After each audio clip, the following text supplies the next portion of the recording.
C'était une chanson de Jerry DeVos et Lenny Kravitz et donc j'ai été enregistrée à Londres et ils étaient là. Tu es au collège quand tu es repérée lors d'un karaoké. Alors là, je veux savoir comment ça se passe. Ma voisine de palier, son salon juxtapose celui de mes parents, c'est la même cloison.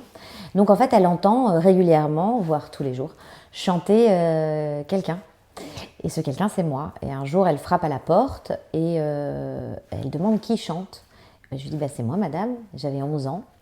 Et puis elle commence à discuter avec mes parents, elle explique ce qu'elle fait, et c'était le bras droit de Jean-Louis Foulquier, le créateur des Francopholies de La Rochelle.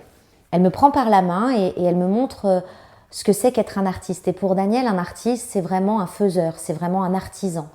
Et un jour, il y a un monsieur qui est venu voir mes parents en disant mais est-ce qu'elle est...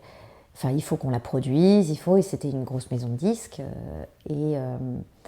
On l'a revu plusieurs fois et j'ai commencé à travailler avec lui. Et Daniel restait là, un peu à protéger mes intérêts, à voir un peu comment les choses se passaient.